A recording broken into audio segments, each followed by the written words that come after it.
Hello, everyone. Welcome back to another exciting panel at Invest Hong Kong Start Me Up Hong Kong Festival Startup Impact Summit. Wow. Yeah, got that right. So, congratulations to everyone joining us today because, and I say this with humility and sincerity, we are in the decade of action and it is called Generation Equality. There is no better panel in the entire Start Me Up festival to really address gender equality and entrepreneurship like this exciting panel. Without further ado, I would love to introduce Ms. Shamha Naseer from UNDP, who will moderate this fantastic panel, and we look forward to your wonderful feedback from these four, five, six, and the millions of people, hopefully, tuning in today. On to you, Shamha. We're a global impact investment firm that has 30 offices around the world. And my role in our organization is to lead our women's economic empowerment, investment programs, and also capacity building work with women entrepreneurs across emerging markets in Southeast Europe, Africa, Asia, and Latin America. Hi everyone, this is Anshul Sonak, based in Singapore. Really honored to be here among all the ladies, the only male. So we really have a good gender representation. I'm working for Intel Corporation, primarily responsible for digital readiness programs, making technology more inclusive for all spectrum of society, especially women and girls around the world, with partnerships and making digital readiness for all the emerging technology, especially like artificial intelligence. So really excited to be here. Thank you. Thank you, Anshul, and thanks to all the speakers for their introduction. I think to kick us off with the discussion, it's only fitting that we start by asking our two amazing entrepreneurs here today just to share with us their journey. What were some of your challenges, especially as female entrepreneurs, and what has been some of the opportunities that really helped you to make these ideas of yours a reality? Nakita, I would like you to ask you to go first. So I would say one of the biggest challenges that I have faced being a woman entrepreneur, operating independently within this space is, I think the biggest barrier for me was probably accessing finances, especially when you are in the startup phase and you're trying to raise enough capital to start your business. You're not formally set up yet you still need that cash injection, and that was something that was seriously missing when I first started up. The other thing is having access to technical assistance to help with business development. I feel like within that ecosystem, it's sort of like entrepreneurship and supporting SMEs. It's sort of like a development buzzword at the moment, but it seems like there's no real structure in place and no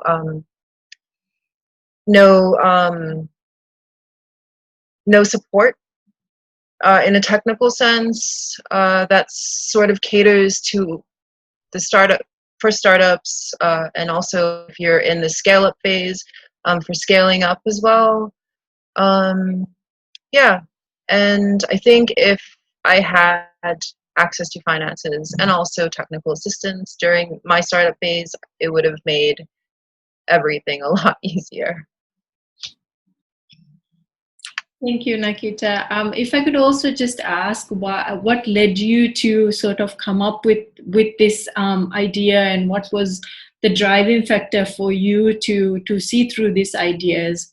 And as you mentioned, there are several challenges with regards to sort of getting the initial investments and also access to networking. But I also wonder, in driving your idea forward, were there any sort of factors that supported you as well to make this journey a successful one? Yeah, I think my business model is pretty unique in the fact that it's sort of paving a new way forward. It's not business as usual. I think in enabling a profit share within the business model, it really was something different. And I think having a network of people around me who recognized that and really encouraged me to go forward with that as sort of like my core value in how I develop my business, that was definitely very encouraging for me. And when I first started Tasty Island Treats, I recognized that there was a gap in the market. We, as a country in Fiji, we have extremely high rate of diabetes and NCDs, so preventable lifestyle diseases that is mostly caused by improper food choices.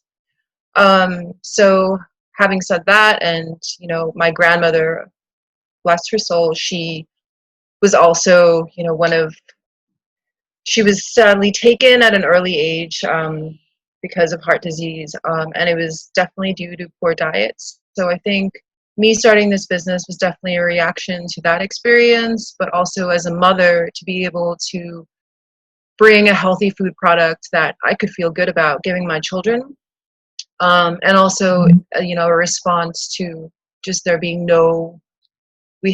in Fiji we have amazing fruits, amazing vegetables, and these resources are definitely underutilized. So my goal was to create a product that was 100% made with locally sourced ingredients, and in the process of doing so, enabling women through economic empowerment where they can get trained and earn a decent living wage. So I think those were really my driving forces to get where I am today. And I had a lot of support along the way, definitely, just because what I was doing was pretty unique, I would say. Definitely not at the end point yet. I think we still have a really long way to go, and I'm really looking forward to scaling up and training more women and enabling more women in the process. Thank you, Nakita, for sharing that inspirational story with us as well. We'll come back to you with some of the sort of issues that you have raised as well during the course of the discussion. I would like to now ask Jessie if you could also share with us your journey, including some of the obstacles you faced, as well as what really were these opportunities that allowed you to make your idea a reality. So when I started this company that was making menstrual products, I did research, and from where I lived, Hong Kong, and including China, actually 99.5% women use menstrual pads. Like they don't know, a lot of them don't even know about all alternatives there are on the market. And of course, there's also period poverty. And I think a huge issue we're dealing with is menstrual shame especially I feel especially in Asia. It's a huge taboo to be talking about it. And 2 years ago, when I wanted to start this company, even then, when I was discussing the idea with my parents, they were against it, and they did not understand the need to be, doing these things. They didn't understand the need to be doing things for the environment, and they thought, it was, yeah. But I think after a while now, 2 years later, I've managed to change the ideas a little bit. But along the way, it was very difficult it was difficult to get people to understand the idea, that, your blood is, a part of your body, and, it's not something that we should be ashamed of. And also, this year, starting this company, Family Mask, it expanded very quickly due to COVID and you know, just the extreme need of surgical masks around the world. It expanded so quickly, and I had the opportunity to meet a lot of people around the world, and at the same time, I encountered a lot of what I felt was an unfair treatment. I feel like I did not get the respect that I should be getting because I was, my appearance, I was a little Asian girl, and sometimes I feel like that's what put a lot of women in leadership. It's a big part of their obstacle because women are not as respected in the workplace, and sometimes our opinions are as seen as too much, too aggressive, and unnecessary. So yeah, a little bit of my thoughts along the way. Thank you, Nakita, for sharing your journey as well. I mean, as you said, also sort of the discussions about period, especially in the region, is a very difficult conversation to have, and as a result of it, many young girls and women continue to face discrimination and social stigma as well. So there is a need to raise awareness more around those issues as well. I would like to now come back to Jessie, to sort of, based on the discussions that we've had with our two female entrepreneurs as well, and your work with female entrepreneurs in the region, what do you think about some of the challenges and also these enabling factors that really drive female entrepreneurship in the region? So it will be great to get your thoughts as well into the insights that has been shared by our entrepreneurs. Hi. I have to say that the stories from Nakita and Jessie both very much resonate with the work we're doing at SEAF from the perspective of Jessie's points around the perception of women in the workplace and women as entrepreneurs. A lot of the work we've been doing over the last 3 years has been around changing those perceptions as far as tackling this issue of access to capital and really ensuring that investors understand that there are many dynamic women entrepreneurs around the world building fantastic businesses, and they're missing an opportunity by not investing in women. When you have statistics such as 80% of household decisions are being taken by women, it just demonstrates the importance of women as consumers and really thinking about how we can serve those women as consumers. Equally, on points around diversity of women's role in the workplace, it's absolutely critical to ensure that from the investment side, people understand that companies that are more diverse in their operations are likely to be better business performers, whether that's from a financial perspective or social perspective. And there's already been quite a bit of research done in that area, and SEAF's working hard to continue to develop that research pool to articulate that to investors. Coming back to some of the challenges that both Nakita and Jessie raised, with their particular journeys, we hear these stories from our women entrepreneurs all the time on the access to capital point and actually having the mechanisms in place to bring that capital to these businesses, but equally on the importance around business support and how we can be supporting women entrepreneurs in growing their businesses. And in fact, on the SEAF side, we feel that that's the area that needs to be tackled even more in some ways than the access to capital.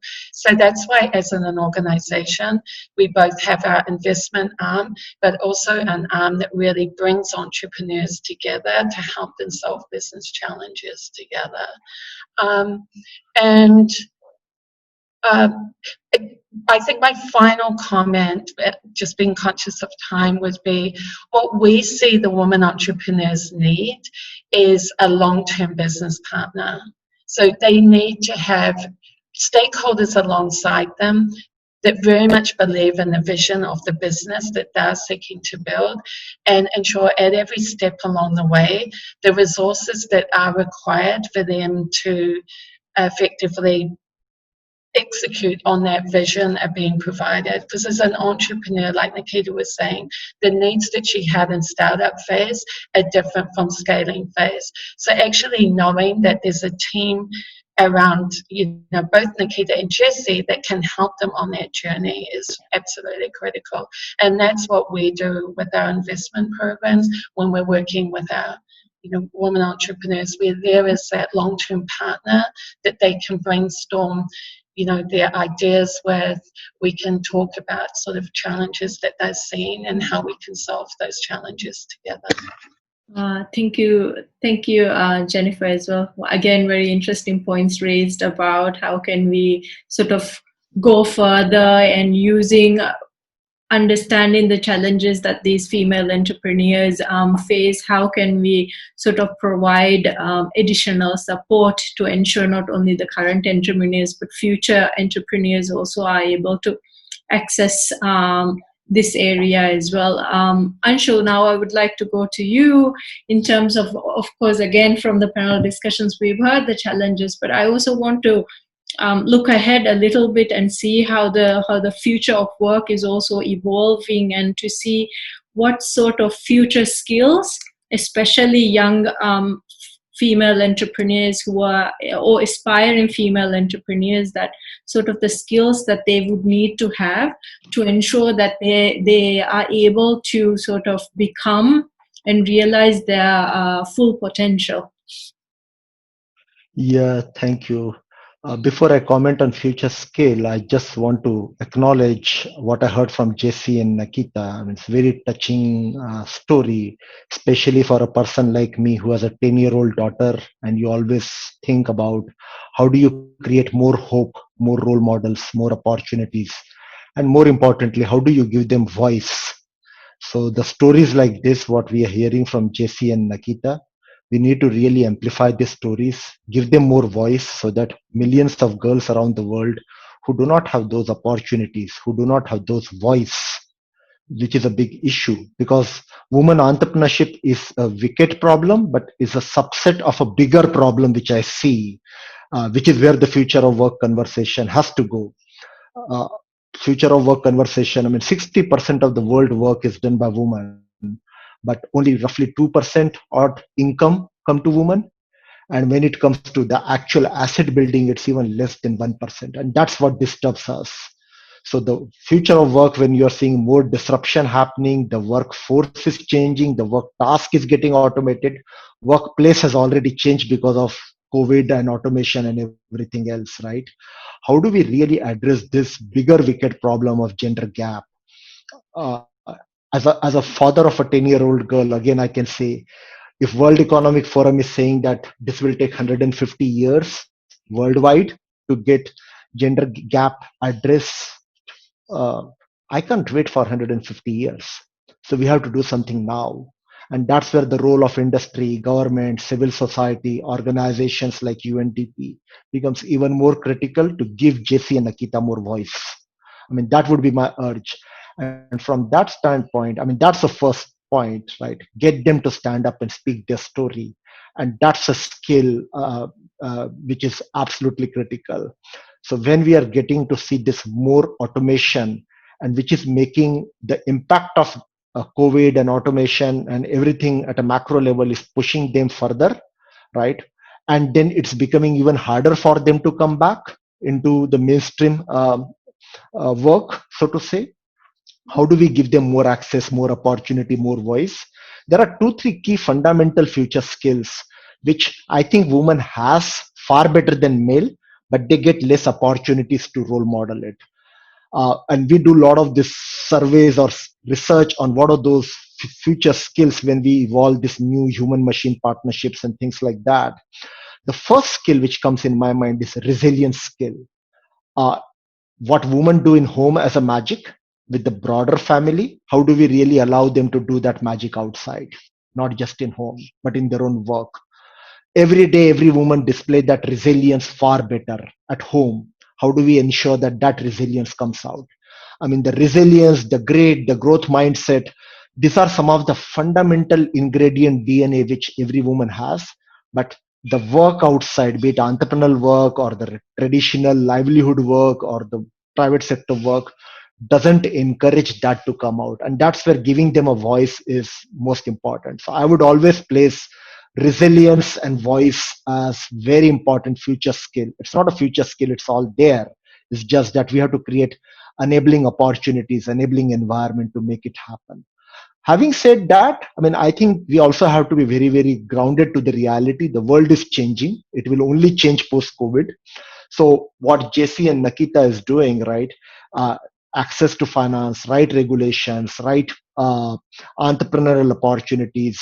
That will only happen when we get them more inclusion of digital skills so that they get their own products, services out faster. Uh, so that is where the role of bigger governments and industry and civil society has to come out. And that is a bigger rally cry or a movement which all of us have to work. It's a long journey. Again, as I said, 150 years of gender gap, we cannot afford that. So sorry, we have to stand up. Thank you.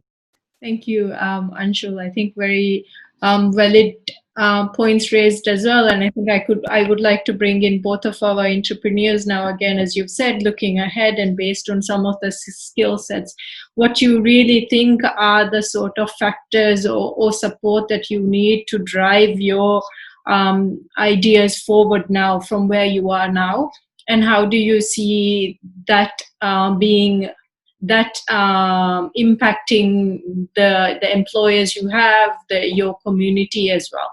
Yeah, I think about this a lot of, first of all, I think me being in Hong Kong, I'm very fortunate that we get equal pay. We get equal pay in most places. But I know that this doesn't happen, in a lot of places in the world. And like Nakita mentioned, support for SMEs, luckily we have that here, but I think a lot more needs to go out in other places, because we really should be supporting not only, entrepreneurship, but especially female entrepreneurship, because now that we have the chance to speak out and now that people are listening to us, we should be taking actions instead of, continuing to victimize ourselves. I think women in the workplace, they show a lot more, yes, resilience, but also a lot more care for people. It shows from day-to-day work that, for example, at Billy Rose, my company, we're instead of sick leaves, employees will get a day, half a day off, for example, for the days they get really bad cramps, menstrual cramps, where you just needed, an extra hour, to relax. Because I know that it affects our work, just getting, just having that extra hour of rest changes your whole day.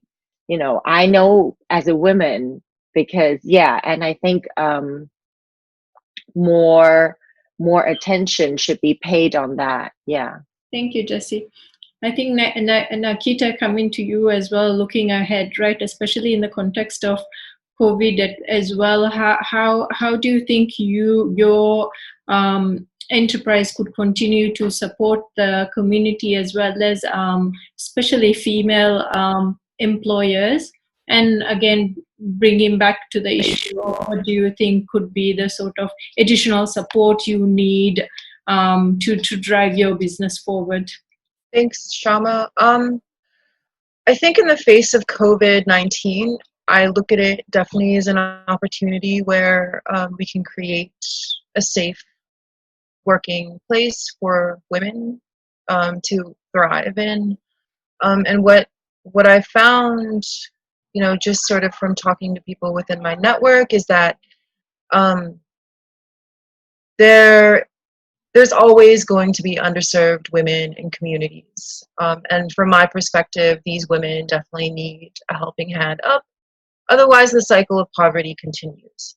So having a business model that's really focused on empowering the livelihoods of women by participating in the value-adding entrepreneurship, scheme, I think that really helps create a sense of self-worth. And if you have a sense of purpose that resonates outside of the workplace, you can take that home. You can bring yourself up, and in the process, if a woman is empowered, you'll see that spill off into her family, to her children, to her husband, and it can have a really positive impact on the community. But then sort of one of my own experiences is the lashback of what women's economic empowerment means, especially in the face of a culture that is slowly changing towards being more accepting of women having more responsibility out of domestic role. So the lashback of women's economic empowerment is that there will be people in the community who just want to stomp on you and sort of make sure that you don't succeed. And it goes both ways. You find that there are people, both men and female, who are really trying to bring women down. They don't want to see them succeed. So I think in the face of COVID-19, I really look at it as an opportunity to find women who really are looking for an opportunity to better themselves, better their lives. And you don't have to look very far, and we don't have to be in the middle of a pandemic to realize that there are women everywhere with those needs. And as an entrepreneur, I really feel like you take this place as a leader, and through entrepreneurship, you really have the opportunity to change lives. And it's not just business as usual. It's reshaping the business environment to be more inclusive, to put women first. Because at the end of the day, like within, Fijian culture, women do everything. You go to the villages, they're the ones doing all the backbreaking labor work, while also taking care of the children, making sure that all their needs are taken care of, making sure that the needs of their communities are taken care of. But for some reason, we're really undervalued here in the Fijian cultural context, but I know that resonates globally. So I think just being, an entrepreneur, that it really opens up a lot of opportunities to create, a better community. Thank you, Nakita.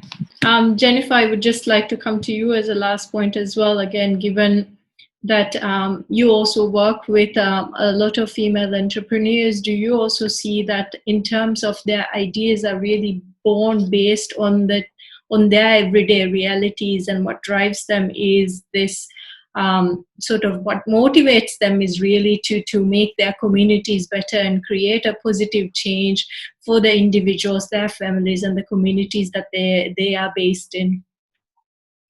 Yeah, absolutely. I think all the entrepreneurs we working with ultimately founded their businesses, and it was often like Nakita when they became mothers, because they wanted to do something that was going to change the economy for the next generation. And some of the points that Nakita and Jessie were articulating are just so important. And Anshul, when he's talking about the voice and the resilience of women, because what we see is in the And the studies and in all the work we're doing, that a woman entrepreneur is likely to employ 6 times more women. And those companies are going to be more inclusive in the way that they work with their employees and also the way that they work with their communities. So it's so important that we build these role models and we do articulate these stories around all the amazing work the women entrepreneurs are driving around the world for their communities.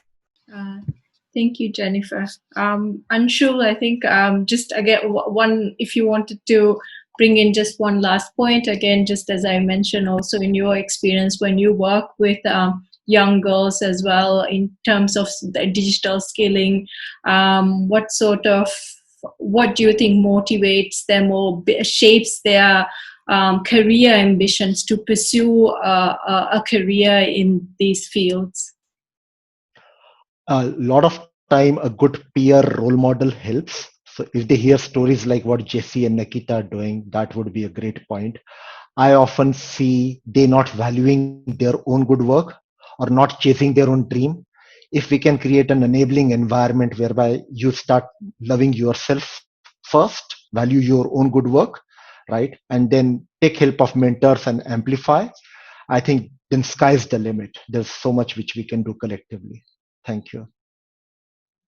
Thank you all. I would like to thank all the speakers as well. That is just the time we have right now.